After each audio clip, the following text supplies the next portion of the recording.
The second step is to show dissemination in time, and this is the criteria that can be used to do this using MRI. You might show gadolinium enhancement at least 3 months after onset of the initial clinical event, such as in this case, this is the baseline scan.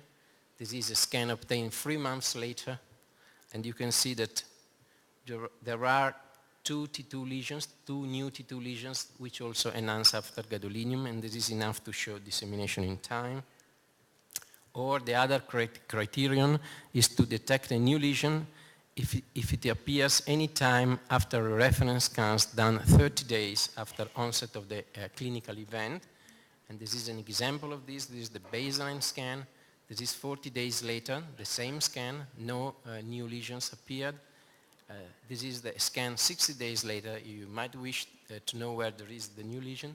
It is a small lesion down there, close to the ventricles, and these lesions allows you to make a diagnosis of dissemination in time, so to prove that the disease is evolving over time, and this is enough to make a definite diagnosis of MS and perhaps to start treatment.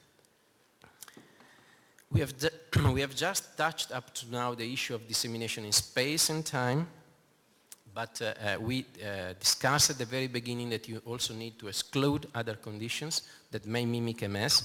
This has not been considered very much in previous classifications of MS, and this is work which is ongoing, and it is the idea to expand the concept of no better explanation, which is the way that present classifications the terminology that present classifications use to exclude other conditions, but it is not very formally presented. So there is effort in the scientific community from the US MS Society, but also for the European Network on Magnetic Resonance Imaging in MS to try to expand this concept, and this has been done by using the concept of red flags. So signs, did we define red flags?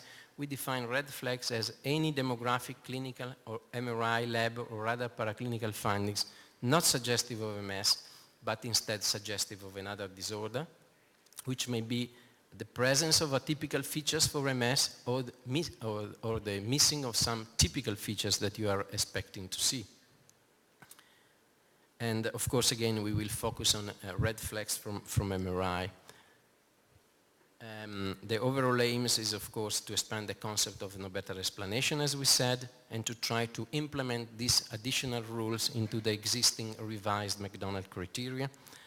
And the practical consequences of this is that any red flag should alert the clinicians and prompt the performance of non-routine tests in addition to those that are typically performed in the diagnostic workup of a person suspected of having MS.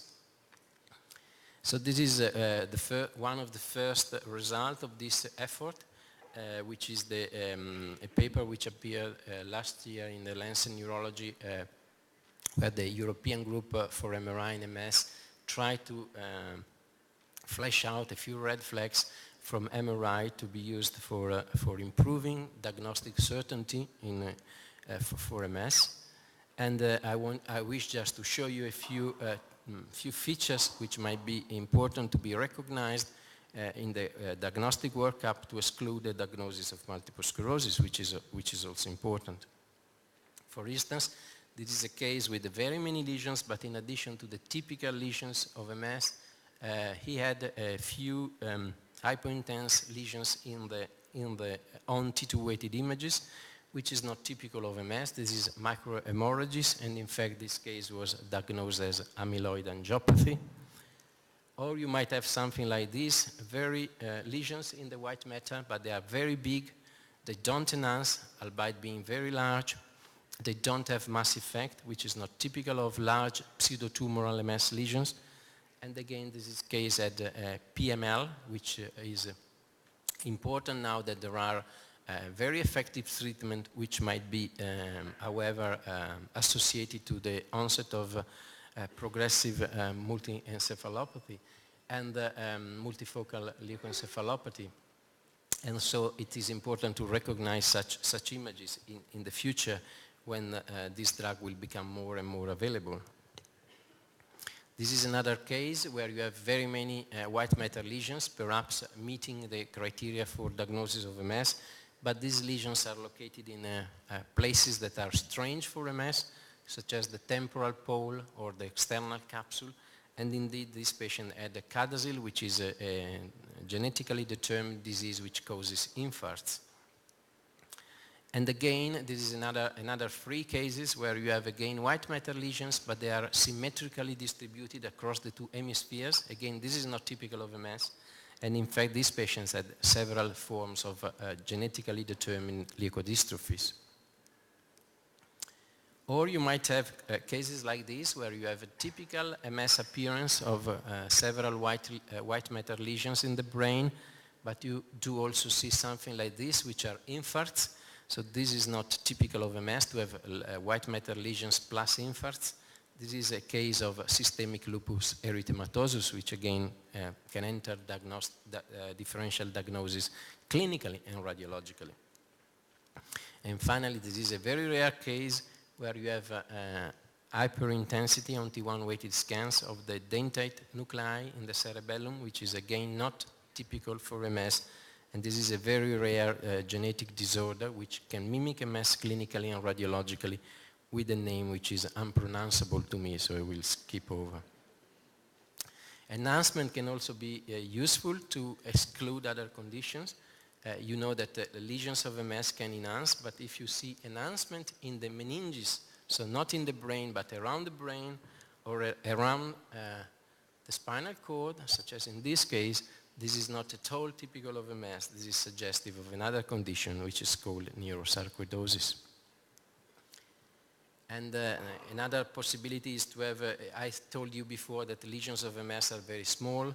You might have cases like this with very long lesions, which also have a necrotic component, which is not typical for MS. The spinal cord is very thin with a lot of atrophy. The brain is completely preserved, but the 2 optic nerves are both damaged, and this is a case of the so-called Vic's disease or neuromyelitis optica.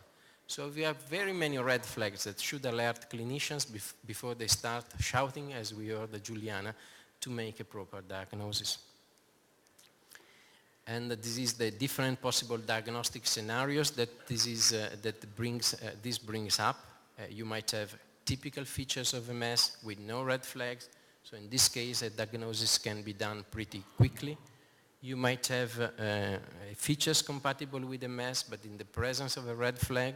So in this case, diagnosis should be made later on when additional tests have been done to exclude other conditions. And or you can have a third condition where you have major red flags pointing to other diseases, so you have to move your workup to find out which other disease is present there. Or there might be the most unlucky situation where you have 2 conditions associated. So in this case, both should be assessed and studied.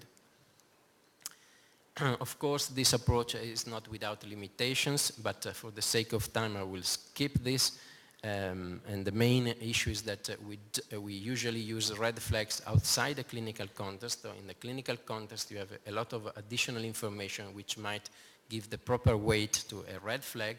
Of course, what I presented today is taken outside the context, so might look pretty artificial.